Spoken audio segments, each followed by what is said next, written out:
The name appears only once in the official records of Salem Village, Massachusetts, written in ink that has faded to rust brown over 3 centuries. Tituba. No family name, no place of origin. Just a single word marking the testimony of a woman who confessed to witchcraft in February 1692, then vanished from every subsequent document as if she had never existed. But here's what the sanitized history books don't tell you. Tituba's confession didn't just start the Salem Witch Trials. It contained details so specific, so disturbing, that the magistrates ordered entire portions stricken from the public record. For over 200 years, historians claimed these pages were lost. They weren't lost. They were hidden. And what they reveal about the true nature of Salem's hysteria, about who orchestrated it and why, is a story that powerful families spent generations ensuring would never reach the light. Before we continue with the story of Tituba and the conspiracy that made her disappear, if you enjoy uncovering the darkest secrets of American history, make sure to subscribe and hit the bell icon so you never miss a story that challenges everything you thought you knew. What happened in Salem in 1692 wasn't an accident. It was the final explosion of tensions that had been building for over a decade, in a community that was already fracturing under the weight of its own contradictions. Salem Village in late 1691 was not a place of peace. Despite what travelers saw, neat clapboard houses arranged around a common, smoke rising from chimneys into the grey Massachusetts sky, fields marked by stone walls that spoke of back-breaking labor, the settlement was fracturing from within. Only 15 years old, as an independent parish, Salem Village existed in the shadow of its wealthier neighbor, Salem Town, where merchant ships brought prosperity the farmers could only dream of. The village consisted of perhaps 600 souls spread across farmland that grew rockier and less productive each year. Families who had arrived with high hopes found themselves struggling against thin soil, harsh winters, and the constant fear of raids from the north, where King William's War still raged against French and indigenous forces. The war had been devastating to the Massachusetts frontier. Since 1688, coordinated attacks by French forces and their Wabanaki allies had destroyed settlements throughout Maine and New Hampshire. Refugees flooded south, bringing tales of burning homes, captured families, and midnight massacres. Several families in Salem Village had taken in these refugees, hearing first-hand accounts of violence that fed a pervasive anxiety. The enemy could be anywhere, could strike at any time. This fear of invisible threats would prove crucial to what was coming, but it was the internal conflicts that truly poisoned Salem Village. The western farmers, led by families like the Putnams, who had been among the first settlers, resented the eastern landowners who maintained closer ties to Salem Town's merchant elite. This wasn't merely economic jealousy. It was a fundamental disagreement about the community's identity. Were they independent farmers building a godly commonwealth? Or were they merely a rural appendage to the commercial interests of Salem Town? The question infected every aspect of village life. These tensions played out most visibly in the village church, where the position of minister had become a battleground. The congregation had gone through 3 ministers in 15 years, each departure marked by bitter disputes over salary, housing, and authority. The Reverend Samuel Parris had arrived in 1689, the latest attempt to bring stability to a fractured community. He would instead preside over its destruction. Parris was 46 years old when he came to Salem Village, a man whose life had been marked by failure and resentment. Born in London to a family with merchant connections, he had been sent to Harvard but never graduated. He'd tried his hand at trade in Barbados, where his father had left him a small plantation, but proved incompetent at managing either the business or the enslaved people who worked it. By the mid-1680s, he was bankrupt, forced to sell most of his holdings. What he retained were 2 enslaved people, a man named John and a woman named Tituba. The relationship between Parris and Tituba was the subject of whispered speculation even before they arrived in Massachusetts. Some claimed she had been his concubine in Barbados, that his marriage to Elizabeth Eldridge in 1681 had been an attempt to establish respectability. There was no proof of this, but the rumors persisted. fed by the fact that Parris seemed to trust Tituba with responsibilities far beyond what was typical for an enslaved woman. She managed his household, had access to his papers, and was present during private family discussions. This unusual closeness would later seem significant. When Parris turned to ministry, it was less a calling than a last resort. The Puritan Church in Massachusetts was always short of educated ministers willing to serve in rural parishes, and Parris's partial Harvard education was enough to qualify him. He preached his first sermons in Salem Village in 1688, and after months of negotiation over salary and property rights, was officially ordained in November 1689. He brought with him his wife Elizabeth, their 3 children, Thomas, Elizabeth, called Betty, and Susanna, his orphaned niece Abigail Williams, and his 2 enslaved people. From the beginning, Parris's ministry was contentious. He preached sermons about invisible enemies and conspiracies against the righteous, sermons that grew darker as winter approached. He saw threats everywhere, in the congregation members who questioned his salary, in the farmers who resisted his authority, in the very land itself which seemed hostile to godly settlement. His worldview was fundamentally paranoid, dividing all people into the saved and the damned, with the latter far outnumbering the former. He told his congregation that Satan had established a kingdom in the wilderness surrounding them, that demons walked among them disguised as neighbors and friends. This rhetoric resonated with some villagers and repelled others. The Putnam family, led by Thomas Putnam and his brothers, became Parris's strongest supporters. They saw in him an ally against the Salem town faction and a voice for their vision of a pure, independent farming community. The Porter family and their allies, who maintained commercial ties to Salem town, viewed Parris as a divisive troublemaker. They withheld portions of his salary and challenged his right to own the parsonage and its land. By late 1691, the village was essentially split into 2 camps, with Parris's position growing increasingly precarious. It was into this poisonous atmosphere that Tituba disappeared each night, climbing the narrow stairs to the unheated attic room she shared with John. She was perhaps 30 years old, though no one had ever asked. Her skin marked her as different in a community that prided itself on English purity, though whether she was African, indigenous, or mixed, the villagers debated in whispers. Some claimed she was a Carib from the islands, others said she was African by way of Barbados, still others insisted she had Spanish or Portuguese blood. The truth was that no one knew, and no one cared enough to ask her directly. She was simply the Indian woman, or Parris's slave, her identity reduced to her status.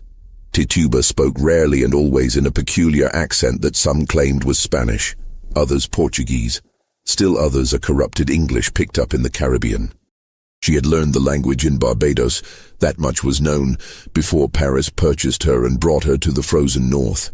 The transition must have been devastating, from tropical heat to New England winter, from a plantation with dozens of other enslaved people to isolation in a hostile village, from a place where her knowledge of herbs and healing was valued to one where such knowledge was viewed with suspicion.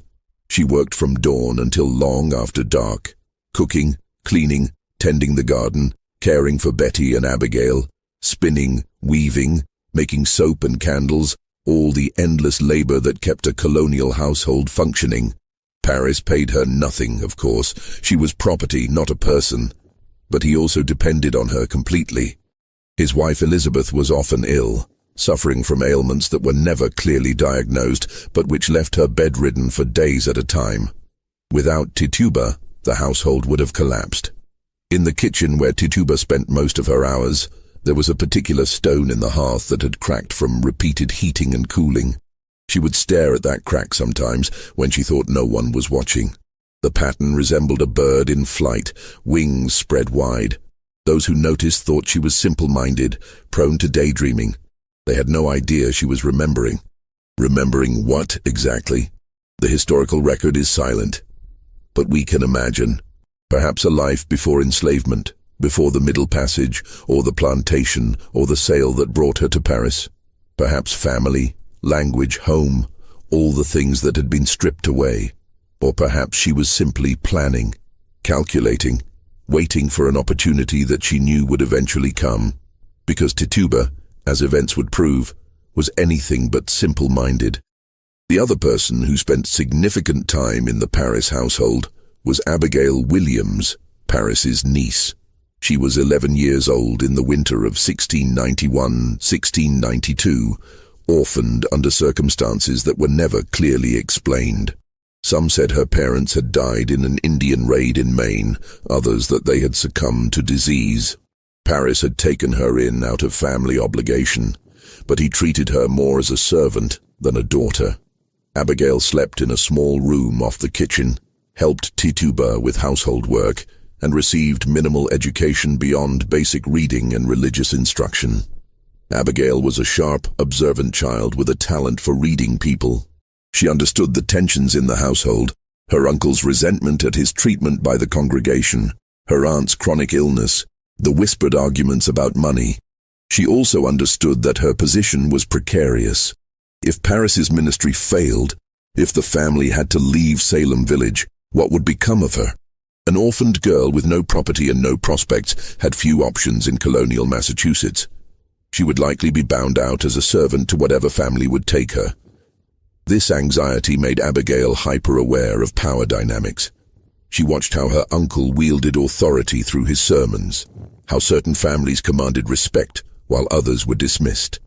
She noticed that accusations carried weight, that reputation could be destroyed by whispers. She was learning lessons that would soon prove catastrophic. Betty Parris, by contrast, was a fragile, anxious child. At 9 years old, she was prone to nightmares and crying fits. Her father's dark sermons terrified her.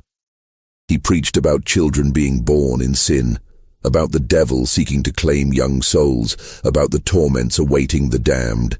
Betty took these warnings literally, lying awake at night convinced that demons were waiting in the shadows of her room. Her mother's illness frightened her as well. She had already lost one infant sibling, and the fear that her mother might die haunted her. The relationship between Betty and Abigail was complex. They were close in age and spent most of their time together, but they were not equals. Betty was the minister's daughter, entitled to deference. Abigail was the orphaned dependent, always aware of her inferior status. This dynamic would become crucial as events unfolded. The winter of 1691-1692 came early and stayed late. By January, snow lay 3 feet deep in places, and the wood supply in many homes ran dangerously low. The Parris household suffered along with the rest. The minister's salary was perpetually in arrears. By January, snow lay 3 feet deep in places, and the wood supply in many homes ran dangerously low. The Parris household suffered along with the rest. The minister's salary was perpetually in arrears, paid partly in firewood that never seemed enough. Betty spent hours shivering by the insufficient fire while her father penned sermons about godly suffering. Abigail tried to entertain them both with games and stories, but the long dark pressed in on them. The isolation was profound. In summer, children could play outside, women could visit neighbors, men could work in the fields. But winter locked everyone indoors, sometimes for days at a time, when storms made travel impossible. The Parris household was particularly isolated because of the minister's conflicts with much of the congregation. Families that might have invited the children for visits stayed away. The girls had few friends, little entertainment, and endless empty hours to fill. It was Abigail who first asked Tituba to tell them stories. The enslaved woman resisted at first. Her place was to work silently, to be invisible despite her visible difference. But Abigail was persistent, and eventually, on a January evening when Reverend Parris was visiting a parishioner and Mrs. Parris lay ill in bed, Tituba sat with the 2 girls by the dying fire and began to speak. She told them about Barbados, the impossible heat that made New England's summer feel cool by comparison. Plants that bloomed in colors that didn't exist in gray Massachusetts, birds that could mimic human voices so perfectly you couldn't tell them from people. She described sugar plantations where hundreds of enslaved people worked fields that stretched to the horizon, and the songs they sang to make the labor bearable. She spoke of the ocean, vast and blue-green, so different from the cold grey Atlantic that bordered Massachusetts. The girls were entranced. They had never traveled beyond Salem and its immediate surroundings. The world Tituba described was exotic, almost unimaginable. They begged for more stories, and Tituba obliged, night after night when circumstances allowed. She told them about the different peoples who lived in Barbados, Africans from various kingdoms, indigenous people from the mainland, Europeans from England and Spain and Portugal and Holland, all mixed together in ways that would have been impossible in Puritan New England. And then, because the girls begged for something frightening, she told them about the obeah practitioners she had known, people who could read the future in eggs and water, who knew which plants could cure and which could kill, who understood that the world held forces the English ministers never mentioned in their sermons. She shouldn't have. She knew even as the words left her mouth that she was making a terrible mistake. But there was power in being listened to, in seeing these privileged white girls lean forward with wide eyes, hanging on her every word. For a few stolen hours, Tituba was not invisible. She was the center of attention, the keeper of knowledge, the one with power. It was intoxicating and dangerous in equal measure. The sessions continued, always in secret. Tituba taught them small tricks, how to crack an egg into a glass of water, and interpret the shapes the white made as it dispersed, how to listen to the wind in the chimney and distinguish natural sounds from something more. She showed them herbs from her carefully tended corner of the garden, explained their properties. Pennyroyal for women's complaints, tansy for fever, foxglove for the heart, though it could kill if the dose was wrong. It was innocent knowledge, the kind every woman carried in the Caribbean, the kind that kept people alive in a world without doctors or apothecaries. But in Puritan New England, it was something else entirely. The knowledge of herbs was acceptable when practiced by English goodwives who had learned from their mothers. But when it came from a dark-skinned woman from the Caribbean, it became suspect. It smacked of popery, of heathen practices, of the kind of folk magic that the church condemned as devil worship. Tituba must have known this. She had lived in Massachusetts for over 2 years by this point, long enough to understand how differently her knowledge was perceived here. But she continued the sessions anyway, perhaps because the risk seemed small, compared to the reward of those few hours when she was treated as something other than property. Anne Putnam, 12 years old and daughter of the powerful Thomas Putnam, heard about the sessions from Abigail. The two girls had become friendly at church gatherings, and Abigail, proud of her secret knowledge, couldn't resist hinting at it. Anne demanded to be included and brought with her several other girls, Elizabeth Hubbard, 17, who lived with the village doctor, Mary Walcott, 16, from another prominent family, Mercy Lewis, 19, a servant in the Putnam household who had survived an Indian raid that killed her parents. The circle expanded to include 8 or 9 girls, ranging in age from 9 to 19. They gathered in the Parris kitchen on late January afternoons, ostensibly for prayer and needlework, but really to listen to Tituba describe a world so different from their frozen, restricted existence that it might as well have been another planet. They practiced the egg and glass divination, trying to see their future husbands in the shapes. They learned about herbs and their properties. They heard stories about people who could see the future, communicate with the dead, influence events through ritual and knowledge. For the girls, this was thrilling. Their lives were severely constrained by Puritan expectations. No dancing, no singing except psalms, no games, no frivolity. Their futures were predetermined. Marriage, childbearing, household labor, early death. The knowledge Tituba offered suggested other possibilities, other ways of having power and agency in a world that offered them none. What none of them knew was that Tituba was being watched. Reverend Parris had noticed the change in his daughter. A new animation in her eyes, whispered conversations with Abigail that stopped when he entered. He suspected youthful mischief, perhaps even the dangerous frivolity that could lead to dancing or singing, sins that could corrupt a young soul. He began to spy on his own household, listening at doors, watching through cracks in the floorboards from the room above. What he heard alarmed him. Tituba speaking about practices he recognized as witchcraft. His daughter and niece participating eagerly. Other girls from the village involved. This was exactly the kind of corruption he had warned about in his sermons. Satan working through the most innocent-seeming vessels to establish his kingdom. But Parris didn't act immediately. He was a calculating man, always aware of his precarious position. An accusation of witchcraft was serious, potentially dangerous to the accuser if it couldn't be proven. He needed to be certain. He needed evidence. So he continued to watch and listen, gathering information, waiting for the right moment. That moment came in late January when Betty Parris began to have fits. They started as screaming nightmares that woke the household. The 9-year-old would sit bolt upright in bed, eyes wide but unseeing, and shriek about flames and demons.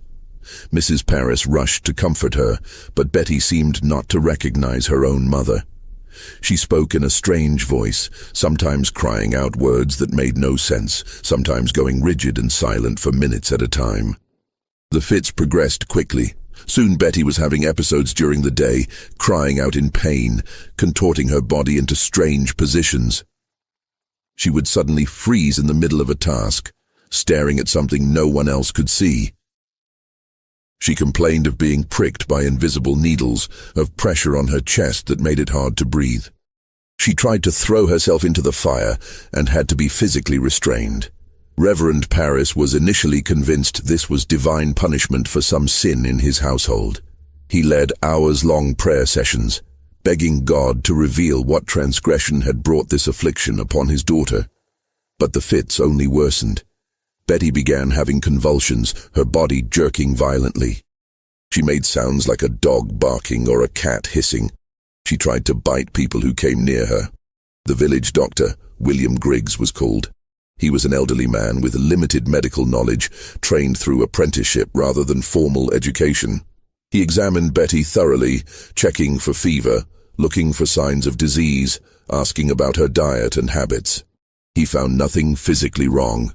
Her pulse was strong, her color good, no signs of illness. Yet clearly something was terribly wrong.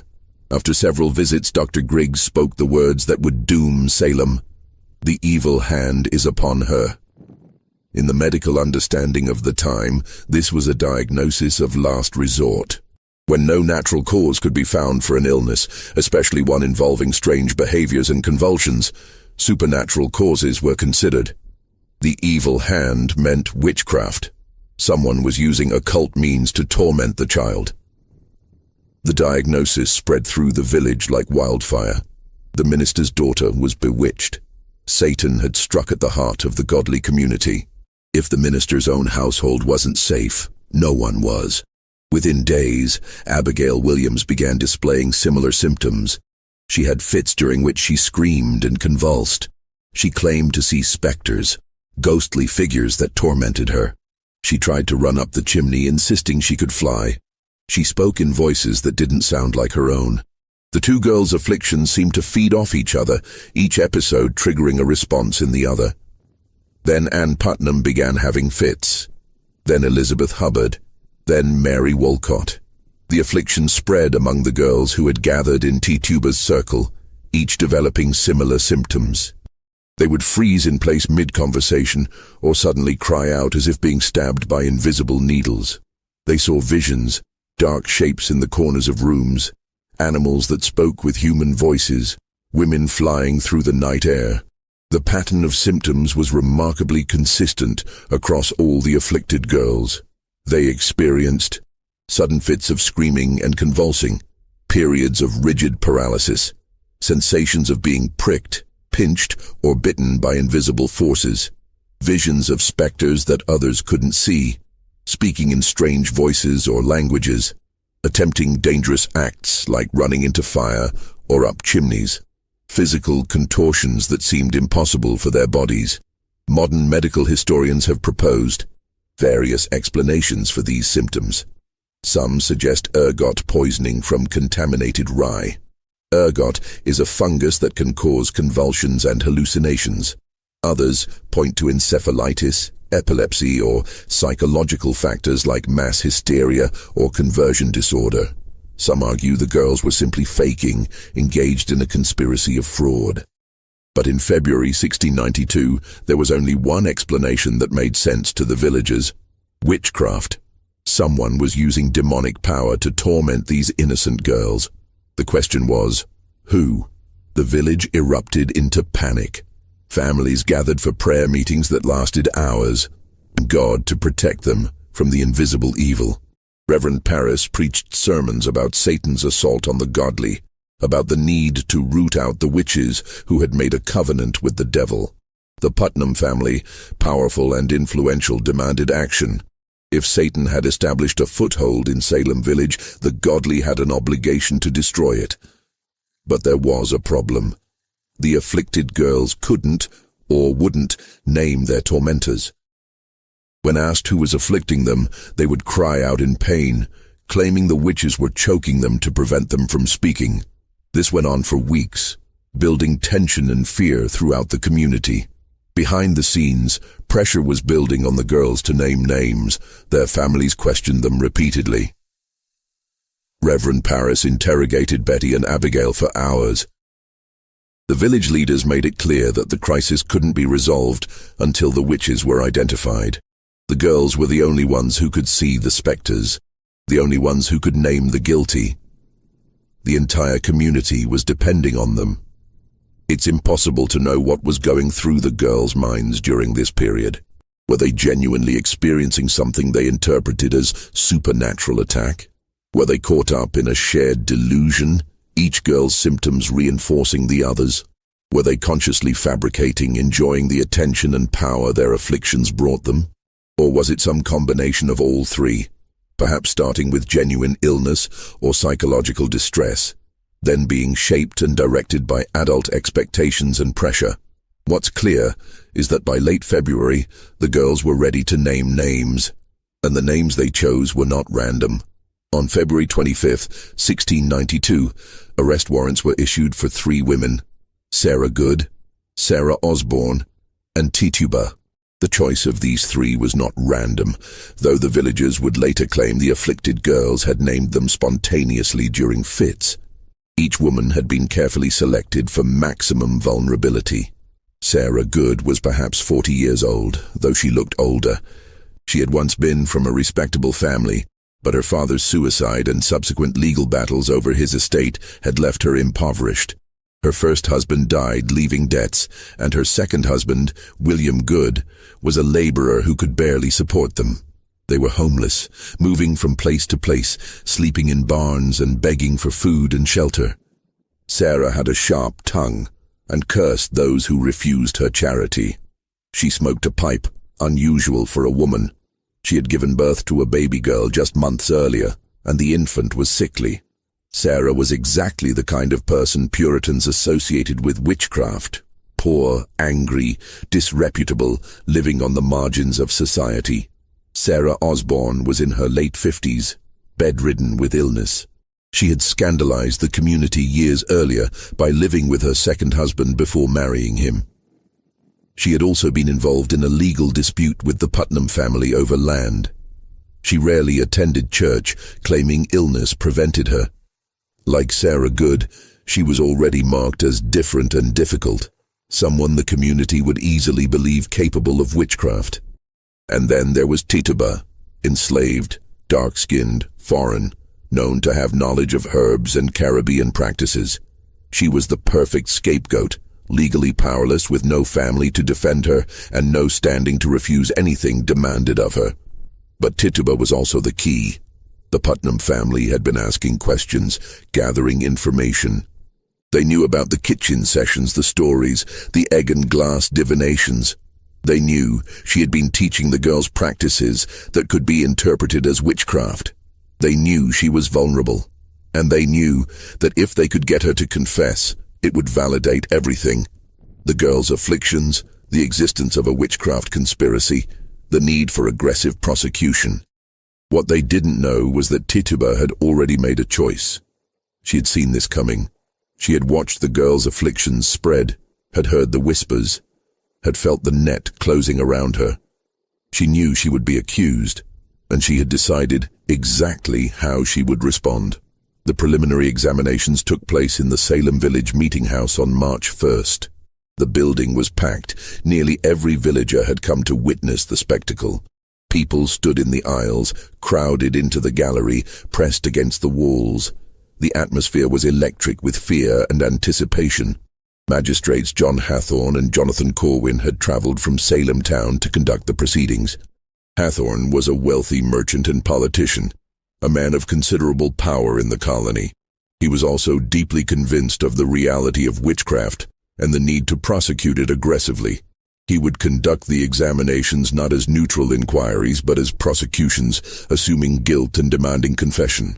The afflicted girls sat in prominent places, surrounded by family members who supported them when the fits came. Betty and Abigail Parris, Ann Putnam Jr., Elizabeth Hubbard, Mary Walcott, Mercy Lewis. They ranged in age from 9 to 19, but in that moment they held more power than anyone else in the room. Their words would determine who lived and who died. Sarah Good was questioned first. She was brought in looking haggard and defiant, her baby in her arms. Hathorne began with an accusation disguised as a question. "Sarah Good, what evil spirit have you familiarity with?" "None," Sarah replied. "Have you made no contract with the devil?" "No." "Why do you hurt these children?" "I do not hurt them, I scorn it." The magistrate pressed her, asking the same questions in different forms, trying to trap her in contradictions. Sarah denied everything with sullen defiance, insisting she was innocent, that she had never hurt the children, never made any covenant with the devil. But her denials were interrupted by the afflicted girls, who began to writhe and scream, claiming Sarah's spectre was tormenting them even as she stood in the meeting house. "Sarah Good, do you not see now what you have done?" Hathorne demanded. "Why do you not tell us the truth? Why do you thus torment these poor children?" "I do not torment them," Sarah insisted. "Who do you employ then to do it?" "I employ nobody." "What creature do you employ then?" "No creature, but I am falsely accused." The examination went on for hours. The girls continued to have fits, crying out that Sarah's spectre was choking them, stabbing them with invisible needles. At one point, Sarah's own husband, William, was called to testify. He said he was afraid his wife either was a witch or would be one very quickly. He claimed she was an enemy to all good. This testimony from her own husband was devastating. In Puritan culture, a husband was supposed to defend and protect his wife. William Good's willingness to testify against Sarah suggested even her closest relation believed her guilty. The magistrates took it as powerful evidence. After hours of interrogation that went nowhere, Sarah continued to deny everything. The girls continued to accuse her. She was led away to be held for trial. Sarah Osborne came next. She was brought in on a chair, too ill to stand for long. She too denied all charges, growing increasingly desperate as the magistrates ignored her protests. She was sick, she pleaded, had been ill for months. How could she torment children when she could barely leave her bed? "The devil may appear in your shape and do mischief without your knowledge or consent," Hathorne suggested, introducing the concept of spectral evidence that would become central to the trials. The idea was that a witch's spectre, her ghostly form, could leave her body and torment people while she herself was elsewhere. This made it impossible to defend against accusations. An alibi meant nothing if your spectre could act independently. The afflicted girls convulsed. Abigail Williams shrieked that Sarah Osborne's spectre was pressing on her chest, suffocating her. Ann Putnam cried out that she saw Sarah's spectre with a yellow bird that was sucking between her fingers. The bird was supposedly a familiar spirit, a demon in animal form that served the witch. Sarah Osborne protested her innocence, but she made a fatal mistake. She mentioned that she had once been frightened by a thing like an Indian, all black, that had appeared to her in a dream. The magistrate seized on this. She had seen a demon. She had admitted to supernatural experiences. This was taken as evidence of her guilt. The old woman was dragged away, weeping, still protesting that she was innocent and had never hurt anyone. Then they brought in Tituba.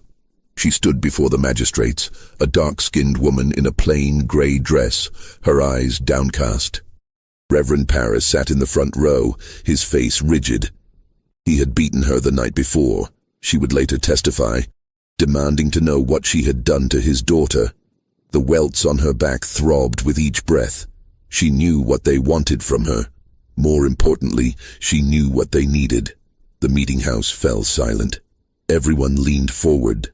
This was the moment they had been waiting for. The examination of the foreign woman, the one who had brought her heathen practices into their godly community. Magistrate Hathorne asked the first question. Tituba, what evil spirit have you familiarity with? She raised her eyes and met his gaze directly. For a moment, she said nothing. The silence stretched. Then, in a clear voice that carried to every corner of the packed meeting house, she spoke. The devil came to me and bid me serve him. The meeting house erupted. Gasps, cries, people calling out to God. This was the first confession. After hours of denials from the other two women, here was confirmation that witchcraft truly walked among them. Here was proof that the girls' afflictions were real, that the devil was indeed operating in Salem Village. Hathorne leaned forward, eager. Who have you seen with the devil? And Tituba began to speak. She described a tall man from Boston dressed all in black who came to her and demanded she sign his book in blood. He appeared to her sometimes as a man, sometimes as a dog, sometimes as a hog. He showed her a book with 9 names written in it, though she couldn't read most of them.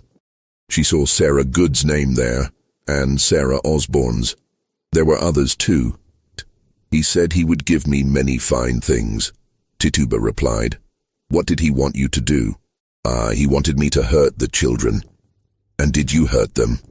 Here Tituba paused and tears began to stream down her face. He made me hurt them. I tried not to, but he was too powerful. He hurt me when I refused.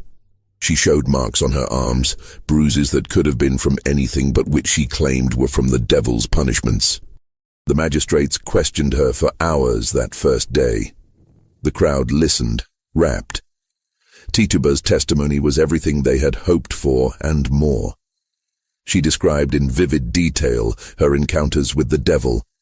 He came to her at night, she said, appearing first as a tall man with white hair, dressed in black clothes like a minister. He told her she must serve him or he would kill her. He showed her his book and demanded she sign it. When she refused, he hurt her, pinching her, threatening her with worse. Eventually, she said, she gave in. She signed the book, not with a pen but with blood from her finger. The devil pricked her finger and she made her mark. After that, he had power over her. He commanded her to hurt the children, and she had to obey. How did you hurt them? Hathorne asked. He gave me things to use, Tituba said. Poppets, little dolls made of rags. He told me to stick pins in them, and when I did, the children would feel pain. Where are these poppets now? I don't know. He took them away. Who else have you seen with the devil? I saw Sarah Good and Sarah Osborne. They were at a meeting with the devil. There were others too, a tall man with white hair and a woman with white hair. I don't know their names. This was crucial. Tituba was describing not just individual witches, but a conspiracy, a coven of witches meeting together with the devil. This confirmed the magistrate's worst fears. It wasn't just a few isolated cases of witchcraft. It was an organized assault on the godly community. Where did these meetings take place? Hathorne asked. At the minister's house, Tituba said, and the crowd gasped. They came at night, flying through the air. The devil brought them. How did they fly? On sticks, like poles, they rode through the air. Did you fly with them?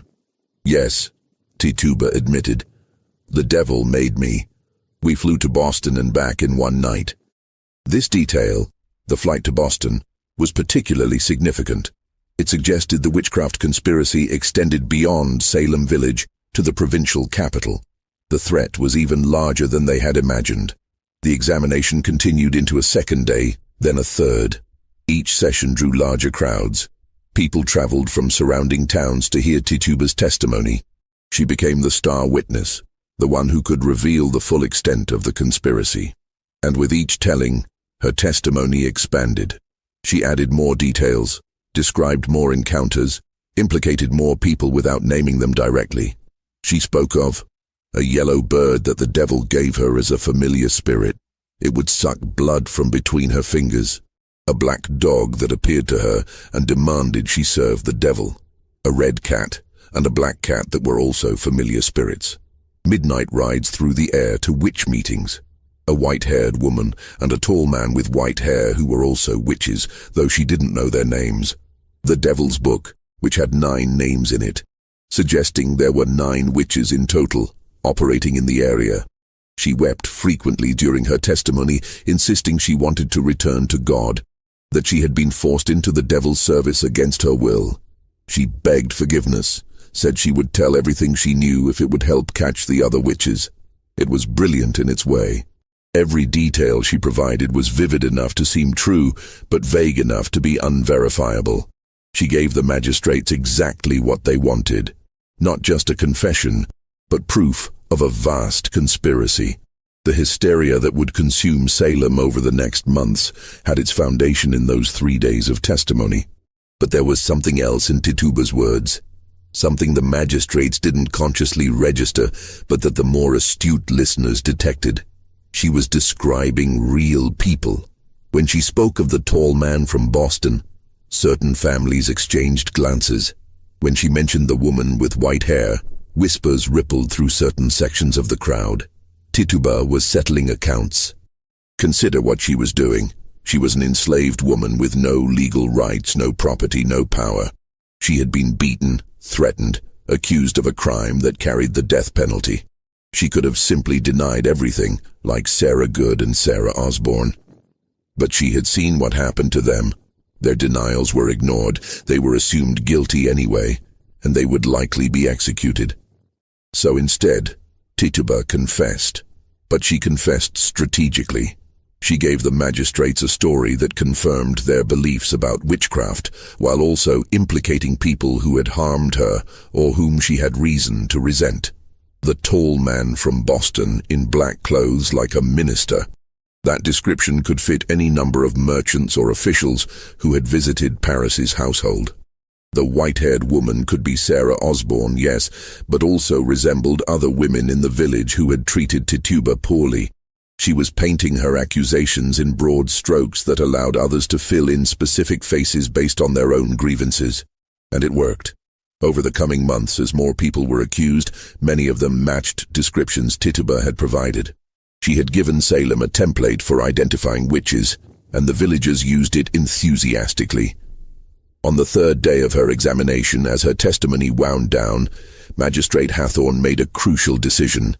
Tituba's confession was so valuable, so detailed, that she would not be tried immediately like the other 2 women. Instead, she would be held as a witness against other suspects. They needed her testimony to build cases against the real conspiracy she had revealed. Tituba was led away to jail. She had saved her own life through her words, at least temporarily. Sarah Good and Sarah Osborne would eventually die. Sarah Osborne in prison of illness in May. Sarah Good hanged on Gallows Hill in July. But Tituba would survive, because she had given Salem what it needed. Not just a witch, but a doorway into a hidden world of evil. The problem was that the doorway, once opened, couldn't be closed. March 1692 bled into April, and the accusations multiplied like a plague. The afflicted girls, emboldened by the magistrates' belief in their sufferings and empowered by the attention their afflictions brought them, began naming names.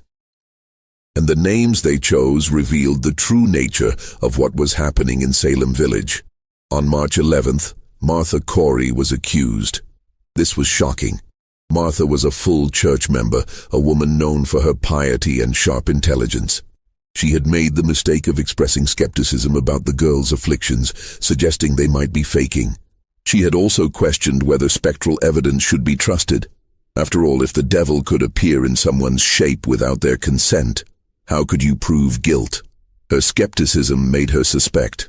The logic was circular and inescapable. Only a witch would question the reality of witchcraft. Only someone in league with the devil would doubt the girl's testimonies. Martha's intelligence and independence, qualities that might have been admired in a man, made her dangerous as a woman. When Martha was brought in for examination on March 21st, the afflicted girls put on their most dramatic performance yet. They mimicked her every movement. When she shifted her weight, they shifted theirs. When she bit her lip, they cried out that they were being bitten. When she wrung her hands, they screamed that their hands were being wrung. It was a grotesque pantomime, and the magistrates took it as proof of her guilt. Clearly, she was controlling the girls through witchcraft, making them mirror her actions. Martha tried to defend herself with logic and reason. She pointed out the absurdity of the accusations, the lack of real evidence. But logic had no place in these proceedings. She was sent to jail to await trial. On March 23rd, Rebecca Nurse was accused. This was even more shocking than Martha Corey's arrest. Rebecca was 71 years old, a grandmother so devout that she was respected even by those who disagreed with her family on other matters. She was hard of hearing and physically frail. The idea that this elderly, pious woman was a witch seemed absurd, but Rebecca's family, the Nurses, were involved in a long-standing land dispute with the Putnam family, believed should have been theirs. The dispute had gone through the courts and been decided in the Nurses' favor, but the Putnams had never forgiven them. Now, with the witch hunt providing cover, old grievances could be settled. Ann Putnam Jr. was the primary accuser, claiming Rebecca's specter tormented her. Ann Putnam Sr., the girl's mother, also began having afflictions and accused Rebecca of murdering several of her infant children through witchcraft. This was a particularly cruel accusation. Ann Sr. had indeed lost multiple babies, a common tragedy in colonial times. But now she was attributing these natural deaths to supernatural malevolence. Rebecca's examination was heartbreaking. The old woman could barely hear the questions being asked. She stood confused and frightened while the girls writhed and screamed, accusing her of tormenting them. She protested her innocence in a weak voice.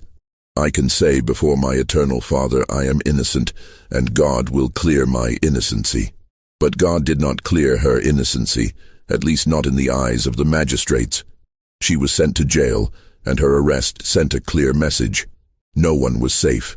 If Rebecca Nurse could be accused, anyone could be. The pattern became clear. Anyone who questioned the proceedings, who expressed doubt about the girl's visions, became suspect themselves. Opposition was interpreted as evidence of guilt. The witch hunt had developed its own internal logic that made it self-perpetuating and impossible to stop. By the end of March, over a dozen people had been accused and arrested. By the end of April, the number had grown to over 30. The jails in Salem, Ipswich, and Boston were overflowing. Men and women from Salem Village and surrounding communities crowded into cells designed for far fewer prisoners. The conditions were horrific. Prisoners were kept in chains, not just handcuffs, but heavy iron shackles on their wrists and ankles, sometimes connected by chains to the walls.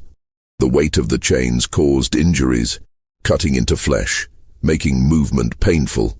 The cells were dark, cold, and filthy. Prisoners received minimal food and had to pay for their own imprisonment.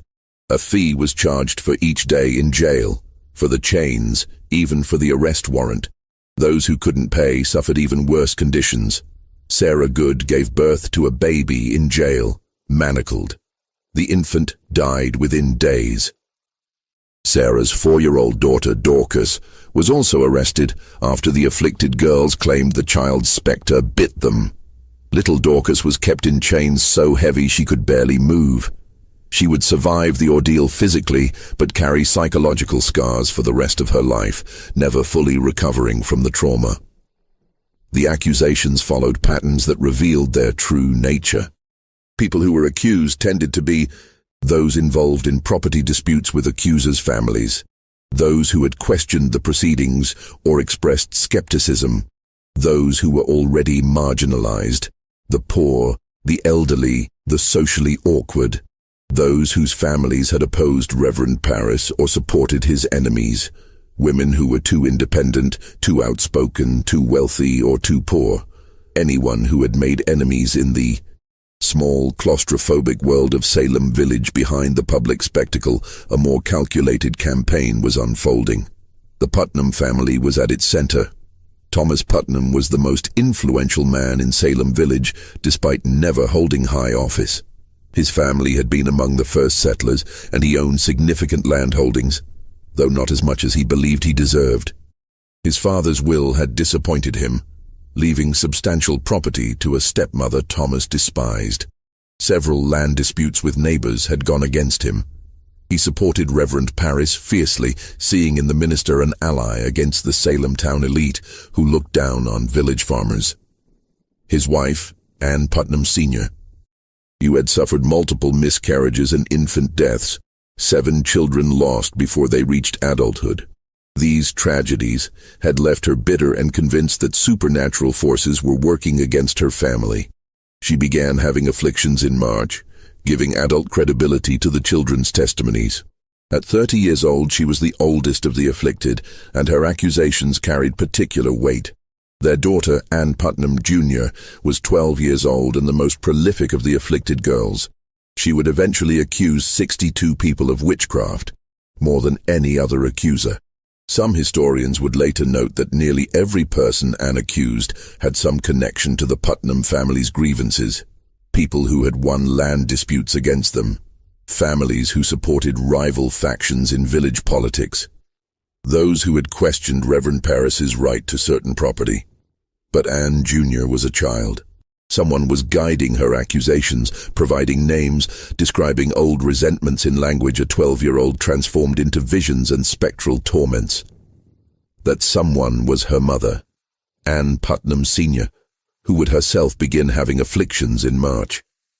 The Putnam women, mother and daughter, became the twin engines driving the witch hunt forward. The magistrates never questioned this pattern because it confirmed their worldview. Satan would naturally target a godly family like the Putnams. The fact that accusations lined up with temporal disputes was simply evidence that the devil worked through earthly grievances to divide communities. They investigated nothing, verified nothing. The spectral evidence, testimony that a witch's ghost or demon had appeared to cause harm, became sufficient for arrest and trial. In May, the crisis reached a new level. A new governor arrived in Massachusetts Bay Colony. Sir William Phips found his province in chaos, with jails full of accused witches and no legal framework for trying them. The previous governor had been recalled to England, leaving the colony in administrative limbo. Phips had been appointed to restore order, but he arrived to find a situation spiraling out of control. Phips quickly established a special court of Oye and Termina, a court with authority to hear and determine the witchcraft cases. The court's judges were drawn from the colony's elite. William Stoughton, the lieutenant governor, served as chief justice. The other judges included Samuel Sewell, John Richards, Nathaniel Saltonstall, Waite Winthrop, Bartholomew Gedney, John Hathorne, and Jonathan Corwin. These were powerful men, convinced of the witchcraft conspiracy's reality. Stoughton in particular was a hardliner, absolutely certain that Satan had established a kingdom in Massachusetts and that aggressive prosecution was necessary to destroy it. He would prove to be the driving force behind the executions to come. The court's first session was scheduled for early June, but before the trials could begin, the judges had to resolve a crucial legal question. What kind of evidence would be admissible? In English law, witchcraft was difficult to prove because it was an invisible crime. You couldn't see someone casting a spell or making a pact with the devil. You needed either a confession or testimony from witnesses who had seen suspicious activities. But the Salem cases relied primarily on spectral evidence, the testimony of afflicted persons that they had seen the accused person's specter tormenting them. The problem with spectral evidence was obvious. It was completely subjective and impossible to verify.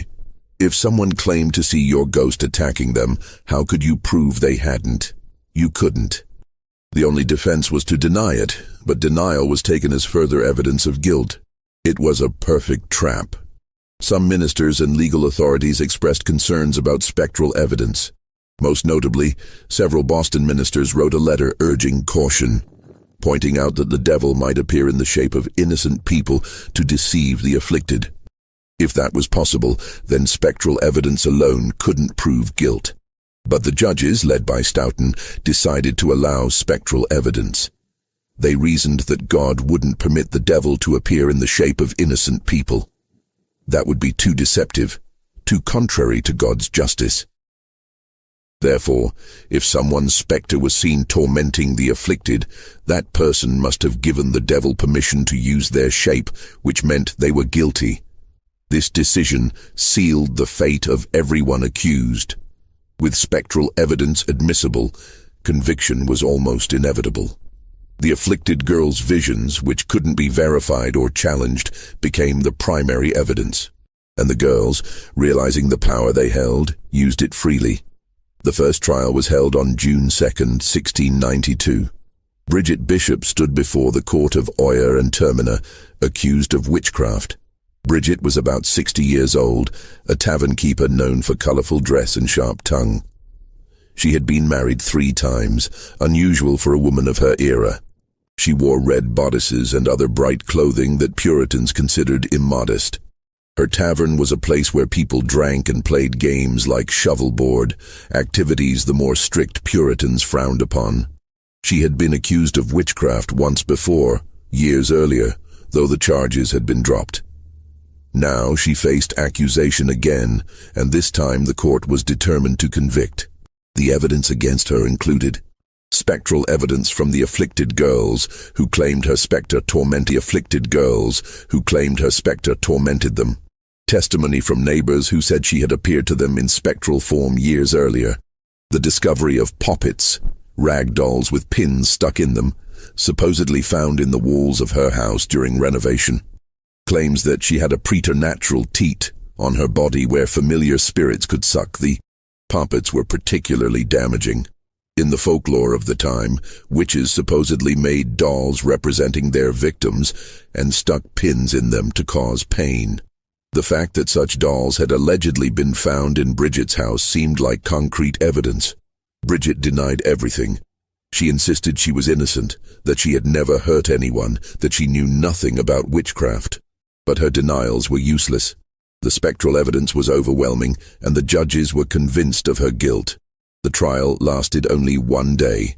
The jury deliberated briefly and returned a verdict: guilty. Bridget Bishop was hanged on June 10, 1692, on a rocky outcrop that would become known as Gallows Hill. She was the first execution of the Salem Witch Trials, but she would not be the last. After Bridget's execution, there was a brief pause.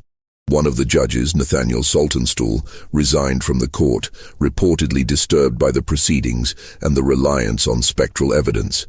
But he was quickly replaced, and the trials continued. The next session of the court was held in late June.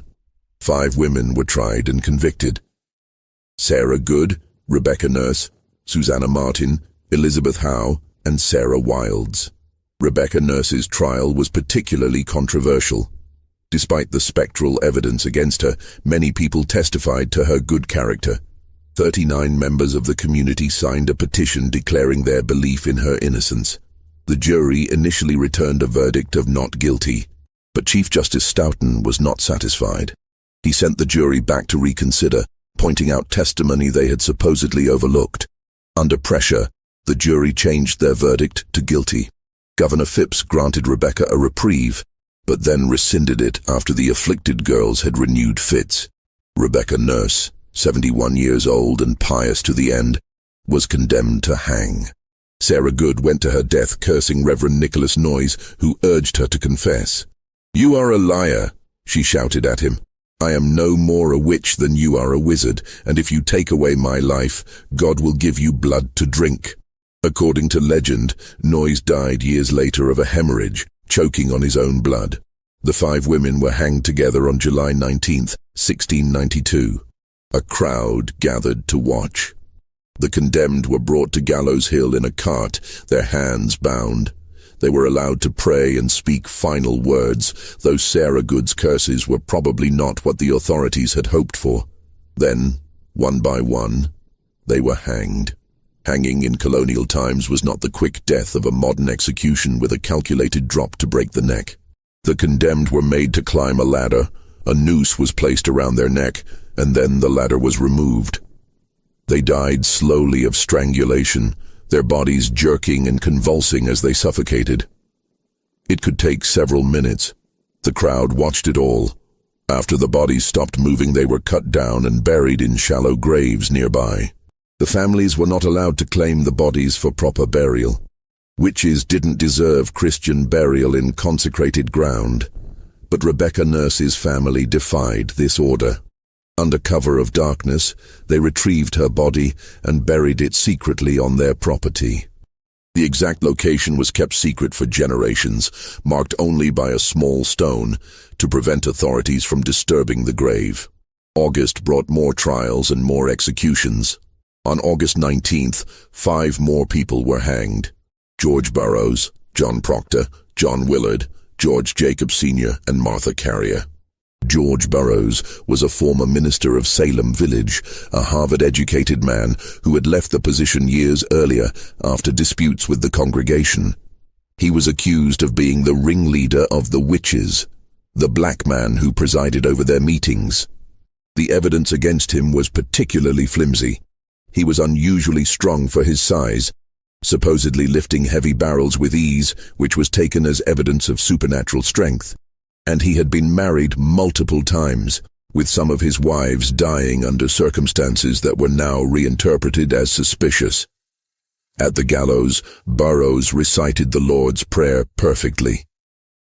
This was significant because folklore held that witches couldn't recite the Lord's Prayer without making mistakes. His perfect recitation caused murmuring in the crowd. Perhaps he was innocent after all, but Cotton Mather, the influential Boston minister who had come to witness the execution, addressed the crowd from horseback. He assured them that the devil could appear as an angel of light, that Burroughs' ability to recite the prayer meant nothing. The execution proceeded. John Proctor had been a vocal opponent of the trials, calling the afflicted girls frauds and liars. He had written letters to Boston ministers begging them to intervene, to move the trials to Boston where cooler heads might prevail. His outspoken opposition made him a target. When he was accused, he knew it was retaliation for his criticism. His wife Elizabeth was also accused and convicted, but she was pregnant, and the execution of pregnant women was forbidden.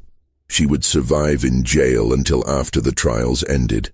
John Willard was a deputy constable who had been involved in arresting accused witches, but he became disturbed by what he was seeing. The flimsy evidence, the obvious innocence of many accused. He refused to make any more arrests. Shortly after, he himself was accused. The message was clear. You were either with the witch hunt or against it, and being against it made you suspect. George Jacobs Sr. was 80 years old, so frail he needed 2 canes to walk. His own granddaughter, Margaret Jacobs, testified against him, though she would later recant, saying she had been coerced and lied. But by then it was too late. Martha Carrier was called a rampant hag by Cotton Mather. She had a sharp tongue and didn't suffer fools. She had also been involved in a property dispute with the Putnam family. Her children were arrested and tortured until they testified against her. Faced with seeing their children in chains and threatened with worse, several accused witches' children gave false testimony against their own parents. September brought the final executions. On September 22nd, 8 more people were hanged. Mary Easty, Martha Corey, Ann Pudita, Samuel Wardwell, Mary Parker, Alice Parker, Wilmot Redd, and Margaret Scott. Mary Easty was Rebecca Nurse's sister.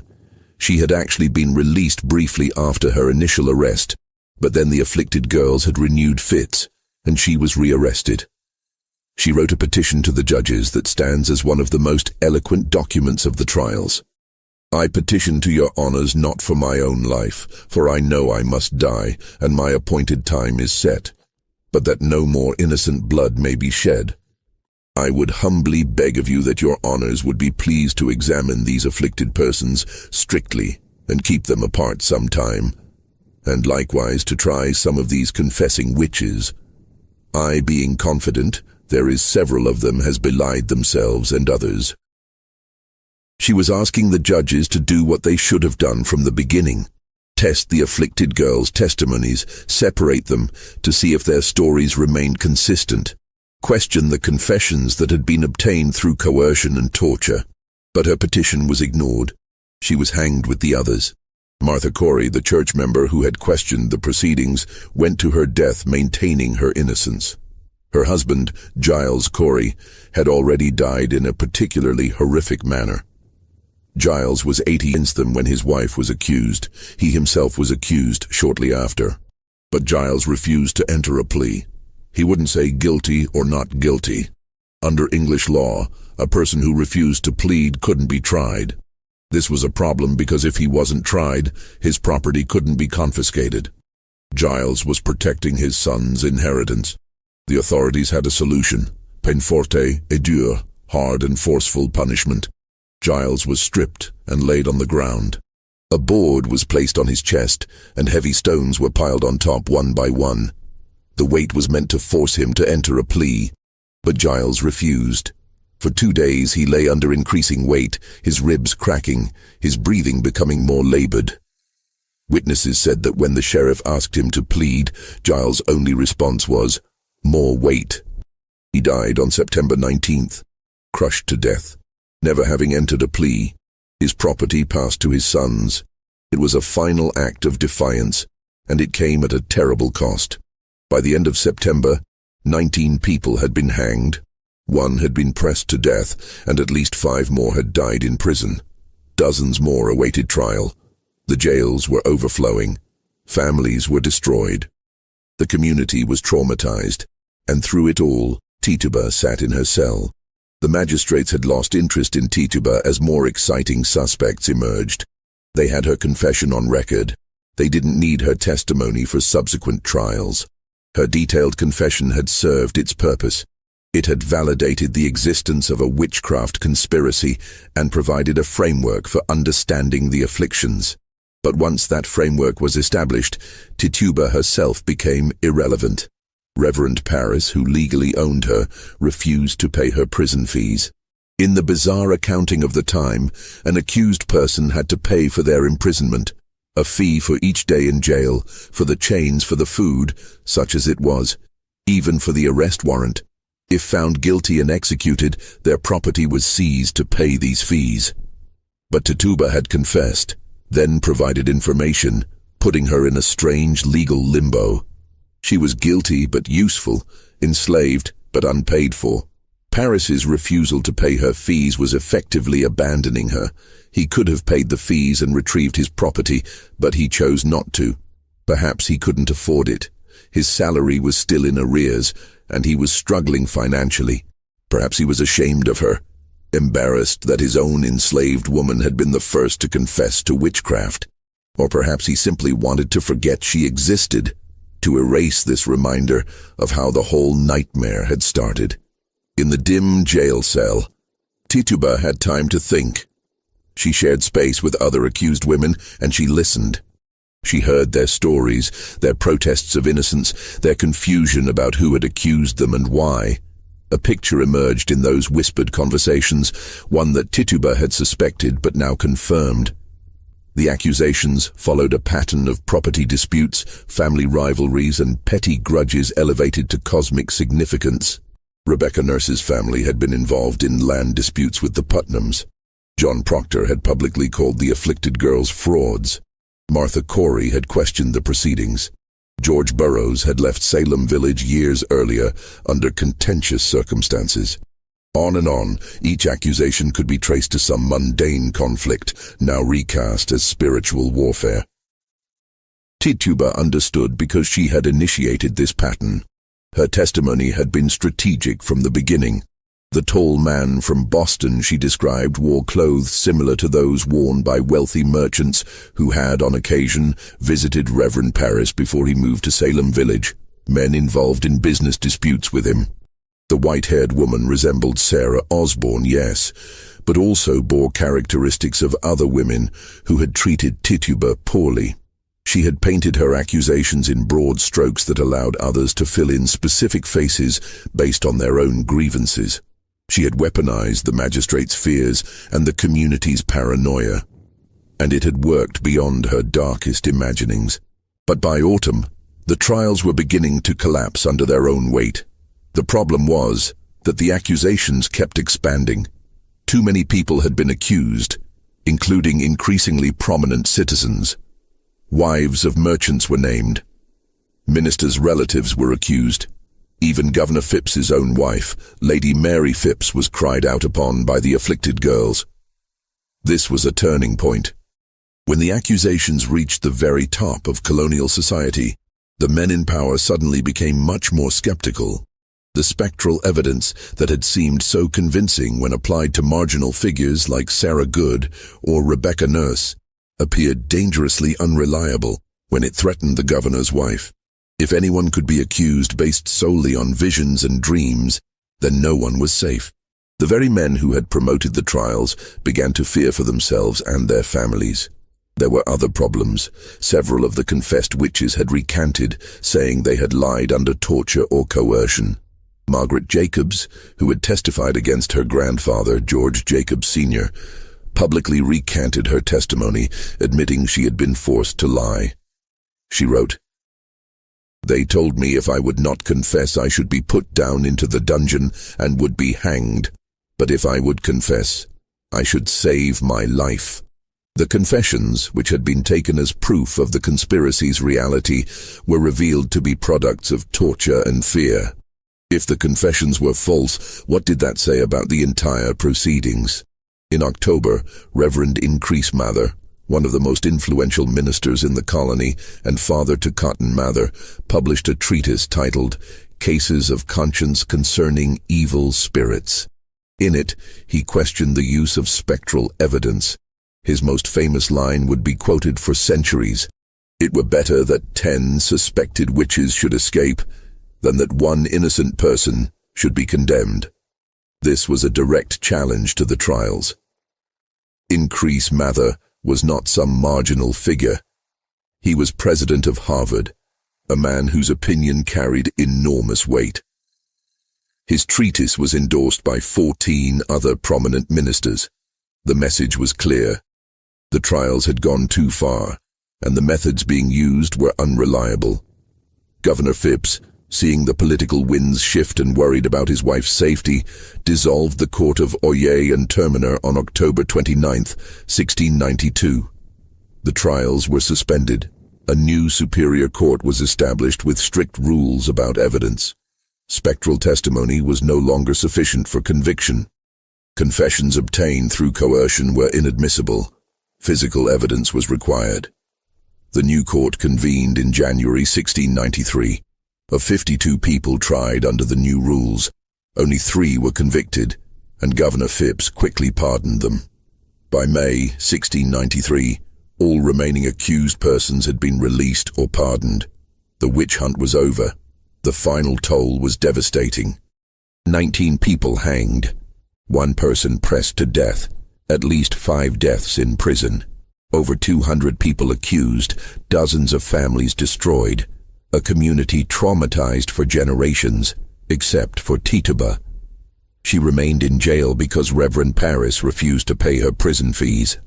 In the strange economy of the time, she couldn't be released until someone paid for her imprisonment. Months passed. The other prisoners went home to try to rebuild shattered lives. Families sought restitution for loved ones executed or imprisoned.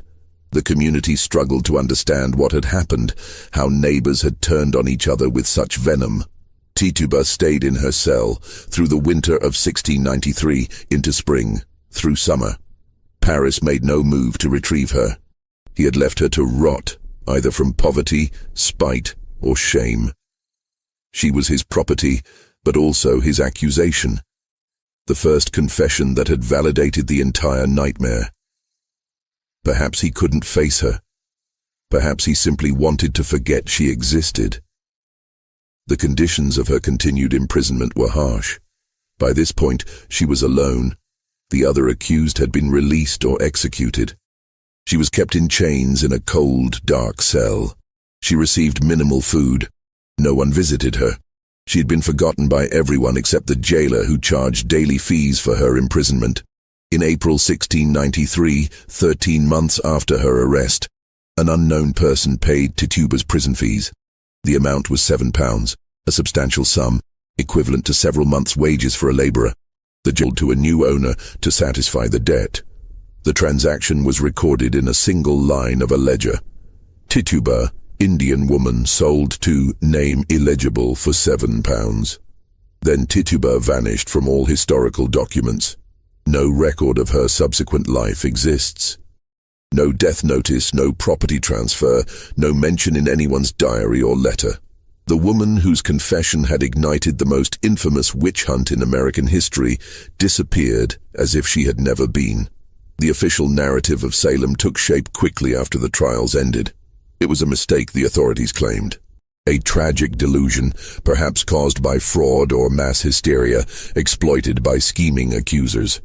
The judges issued formal apologies, though they were careful to say they had acted in good faith based on the evidence presented. Samuel Sewall, one of the judges, made a public confession of error in 1697, standing in church while his apology was read aloud. He was the only judge to do so. William Stoughton, the Chief Justice who had been the driving force behind the executions, never apologized and maintained until his death that the trials had been justified. The afflicted girls, as they grew older, largely remained silent. Most married and lived quiet lives, never publicly discussing their role in the trials. Ann Putnam, Jr. did eventually apologize publicly in 1706 when she joined the Salem Village Church. Her confession was carefully worded. "I desire to be humbled before God for that sad and humbling providence that befell my father's family in the year about 92. That I, then being in my childhood, should by such a providence of God be made an instrument for the accusing of several persons of a grievous crime, whereby their lives were taken away from them, whom now I have just grounds and good reason to believe they were innocent persons, and that it was a great delusion of Satan that deceived me in that sad time." She claimed she had been deluded by Satan, that she had never intended harm. She carefully avoided naming anyone who might have influenced her accusations. She took all the blame on herself, while simultaneously claiming she had been deceived. It was a masterful piece of rhetoric that accepted responsibility while denying agency. Ann Putnam, Jr. died young and unmarried in 1715, having spent much of her later life caring for younger siblings after her parents' deaths. Some historians have speculated that she was consumed by guilt, though there's no direct evidence of this. Others suggest she simply had a hard life in a community that never fully forgot her role in the trials. Reverend Samuel Parris was forced out of Salem Village in 1697 after years of contentious battles with his congregation. Many villagers blamed him for the trials, seeing his dark sermons and divisive leadership as having created the atmosphere that made the witch hunt possible. He left owing money and departed without paying Tituba's replacement. His daughter Betty grew up and married, living a quiet life in Concord, with no apparent lasting effects from her afflictions. His niece Abigail Williams disappeared from records around 1697, with rumors she had died young, though no grave or death notice exists. The Putnam family maintained their influence in Salem Village for another generation, though their reputation was permanently tainted. Thomas Putnam died in 1699. His wife Anne Sr. died in 1699 as well. Their deaths came just 7 years after the trials, both dying relatively young. Some saw divine judgment in this, others noted that they had simply lived hard lives in a hard time. The executed were eventually exonerated, though it took decades. In 1702, the Massachusetts General Court declared the trials unlawful. In 1711, the colony began paying restitution to survivors and victims' families.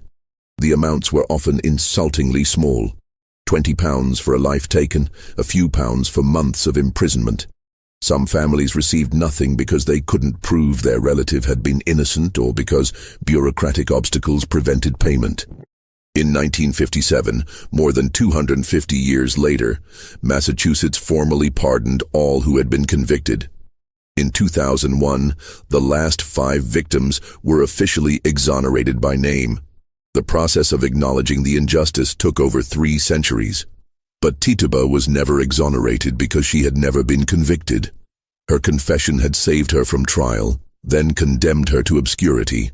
The colonial authorities had no interest in drawing attention to the enslaved woman whose testimony had begun it all, whose strategic words had provided the foundation for 19 executions. Later, historians debated Tituba's role endlessly. Some portrayed her as a victim, tortured into confession. Others suggested she genuinely believed in the magic she described, that she was practicing Caribbean folk traditions and had no idea they would be interpreted as devil worship. A few recognized what should have been obvious. Tituba was brilliant, manipulative, and desperate, willing to say whatever necessary to survive, even if it meant condemning others. The truth was likely all of these and more. Tituba had been stolen from her homeland, enslaved, dragged across the ocean to a frozen land where she was isolated and abused. When Reverend Parris beat her and demanded to know what she had done to his daughter, she had a choice. Maintain innocence and likely be executed as Sarah Good and Sarah Osborne would be, or confess and give the magistrates what they craved. She chose survival. And in crafting her confession, she was careful, so careful, to implicate people who had harmed her, even as she left details vague enough to be interpreted broadly. That tall man from Boston could have been any number of people. The white-haired woman might have been anyone the listeners wanted to see. Tituba had opened a door and let Salem's own darkness pour through it. The resentments, the land disputes, the religious paranoia, the social hierarchies, all of it dressed up in tales of devil worship and spectral torment. But the document trail suggests something even more disturbing. In 1957, a historian researching the Salem trials at the Massachusetts Archives discovered a collection of documents that had been misfiled for over 2 centuries. Marion Starkey was working on her book, The Devil in Massachusetts, when she found them. A folder marked simply Salem Miscellaneous that contained original transcripts of Tituba's examinations. These weren't the cleaned-up versions that had been published in the early 1700s. These were the actual notations made by the court recorder during her 3 days of testimony, complete with crossed-out sections, marginal notes, and annotations. What Starkey found was shocking. Tituba's testimony had been substantially edited before being made public. The published versions removed dozens of specific details from her confession. References to particular merchants in Boston were struck out. Descriptions of certain prominent families' activities were deleted. Most tellingly, an entire section in which Tituba described being approached by gentlemen in fine clothes from Salem town before the trials began was completely excised. In this deleted section, according to Starkey's notes, Tituba described a man who came to the Parris household in late 1691, before the girl's afflictions began. He spoke with Reverend Parris privately, but Tituba overheard parts of the conversation. The man was discussing the problem of the village and those who oppose godly order. He mentioned specific families by name, the village and those who oppose godly order. He mentioned specific families by name, families that would later be targeted in the witch hunt. Tituba's testimony suggested this man had essentially provided Parris with a list of enemies, people who were causing problems for certain interests in Salem town. When Tituba was later forced to confess to witchcraft, she incorporated this man into her narrative as one of the witches she had seen. But the magistrates, recognizing who she was describing, had that section removed from the public record. Starkey wrote about these discrepancies in her book, but she framed them as evidence of Tituba's coaching rather than what they actually suggested. Tituba had known things, specific things about powerful people in colonial Massachusetts. Her testimony threatened to expose not just petty village disputes, but connections to the provincial elite. The documents disappeared shortly after Starkey's research. The archives claimed they had been returned to a private collection and were no longer available for study. No historian has been able to examine them since. Marion Starkey herself became notably silent on the subject in her later years, refusing to discuss the specific passages she had found. In interviews late in her life, she would change the subject when asked about the deleted sections of Tituba's testimony. What was in those deleted sections? What did Tituba actually know? Consider the timeline. Tituba arrived in Salem Village with Reverend Parris in 1689. Parris had been a merchant in Barbados before becoming a minister. A failed merchant by most accounts, who turned to the clergy when his business ventures collapsed. But Barbados in the 1680s was the center of the British Caribbean slave economy, where fortunes were made in sugar and human trafficking. The island was also a hub for smuggling, illegal trade, and the kind of murky financial dealings that built many of Boston's merchant fortunes. The connection between Barbados and Boston was strong. Many Boston merchants had interests in the Caribbean: plantations, trading partnerships, smuggling operations. They needed people in Barbados who could manage their interests, and they needed ministers in Massachusetts who could be relied upon to support the right political factions. What if Tituba, as an enslaved woman in Parris's household in Barbados, had seen things, overheard conversations, learned names and connections? Enslaved people were invisible to their masters in the most dangerous way.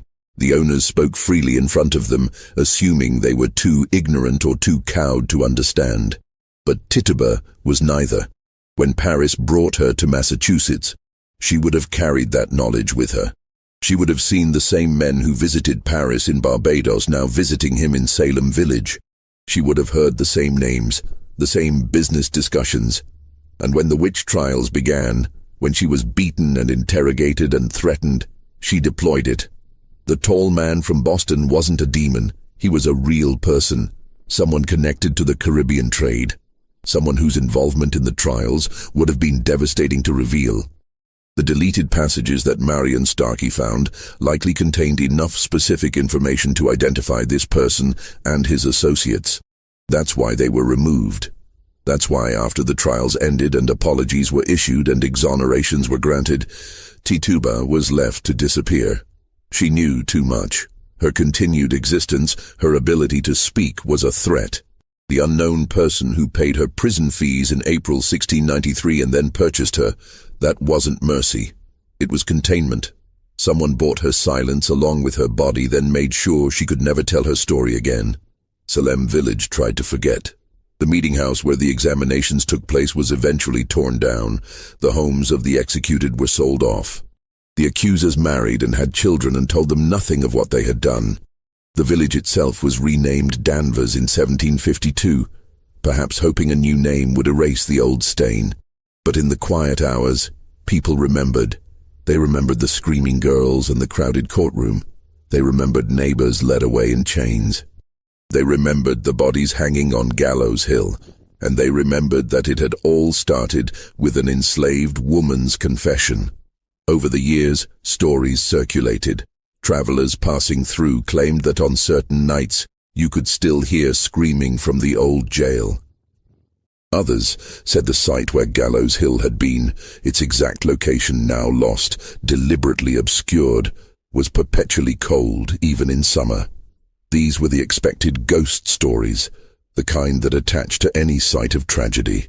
But there were other stories, quieter ones, that never made it into the history books. Stories passed down through families who had been in Salem during the trials, whispered across generations. One such story concerned a woman matching Tituba's description, who appeared in Portsmouth, New Hampshire in the late 1690s. She was enslaved to a merchant family there, and people noted she never spoke of her past. She worked in the household, tended the garden, knew herbs and their uses. She died in 1702 of smallpox, and was buried in an unmarked grave. The family that owned her paid for an unusually secure coffin, one with an iron lock, though she had died of disease and posed no risk to anyone. Why would they lock her coffin? What were they afraid she might do even in death? Another story placed Tituba in Rhode Island, working for a Quaker family who treated their enslaved people with unusual kindness. This Tituba supposedly told her story late in life to a young woman in the household who wrote it down but never shared it publicly. The manuscript, according to the story, was destroyed by the woman's family after her death because they feared it would stir up old troubles. What was in that manuscript?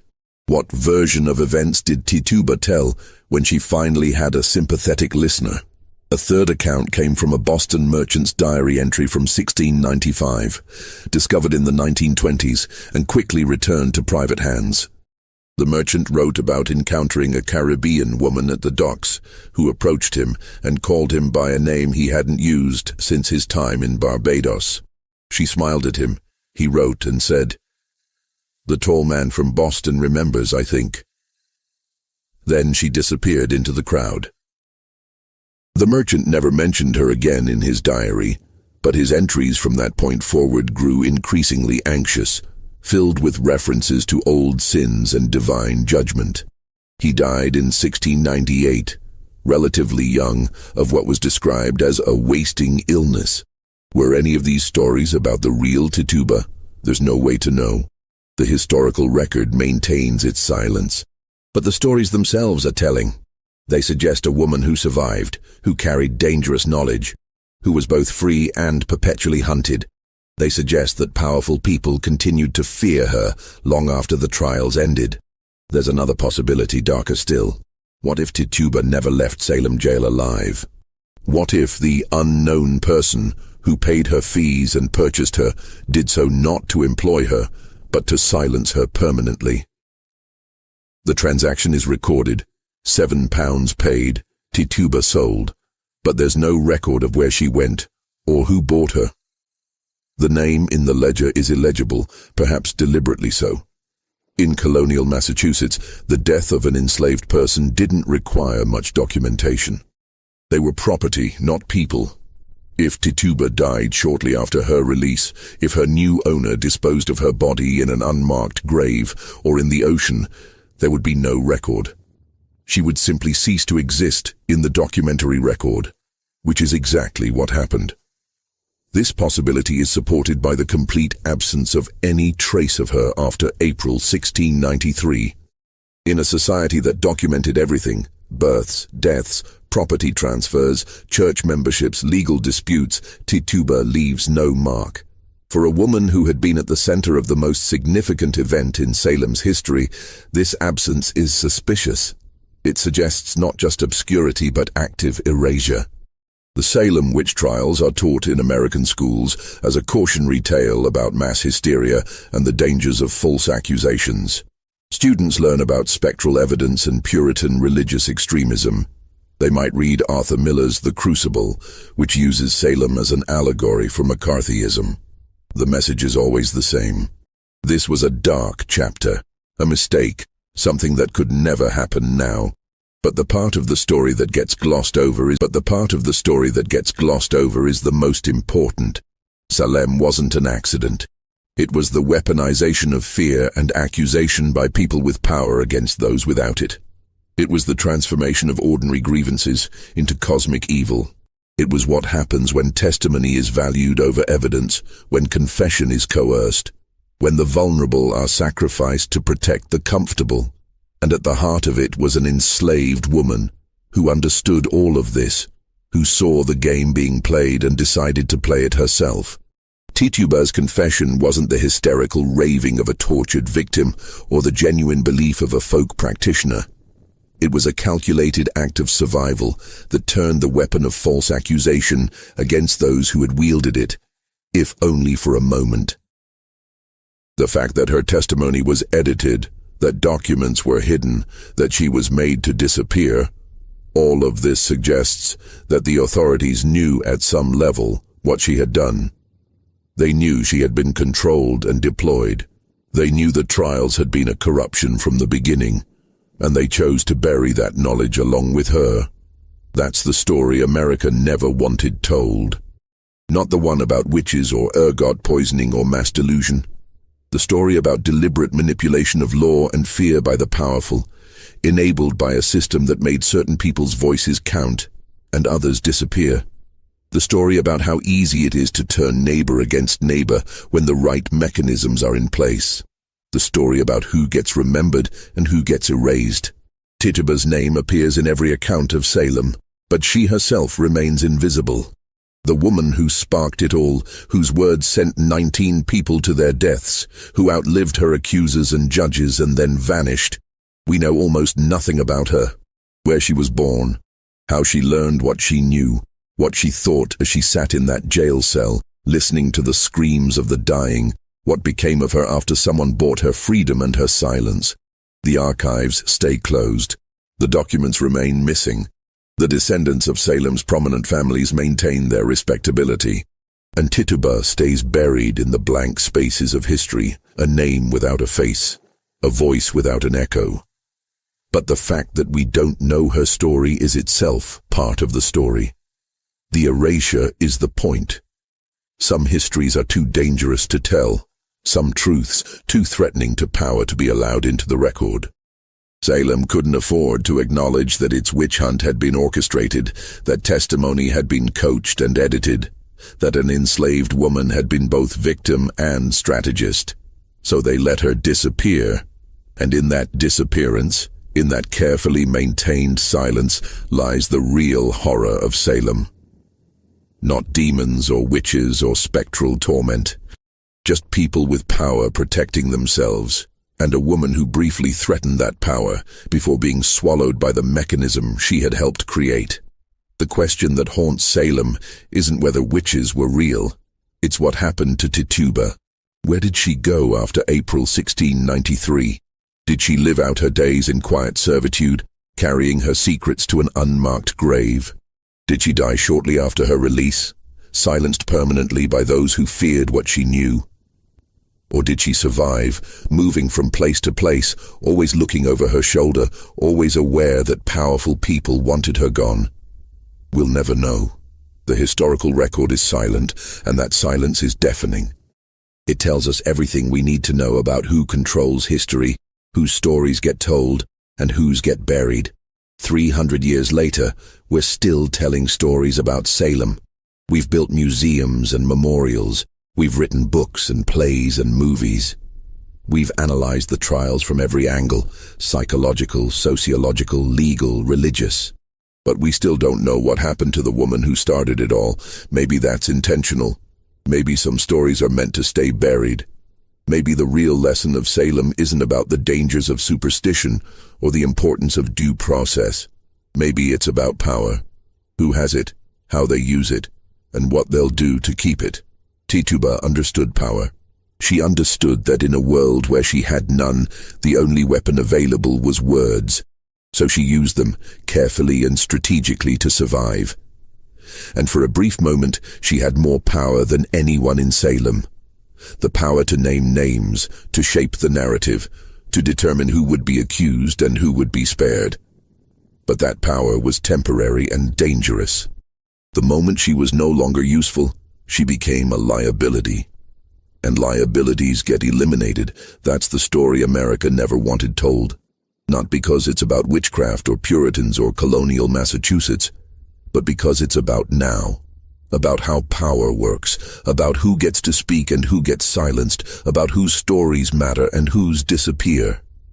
Tituba's story matters. Not because she was innocent. She wasn't by any reasonable measure. Her confession, however strategic, contributed to the deaths of innocent people. But her story matters because it reveals the machinery of oppression, the way systems of power use the vulnerable against each other, the way truth gets buried when it threatens the comfortable, and the fact that we still don't know what happened to her, that her fate remains a mystery after 3 centuries, tells us that the machinery is still running. The archives are still closed. The documents are still missing. The powerful are still protecting themselves. Some ghosts don't haunt houses, they haunt history.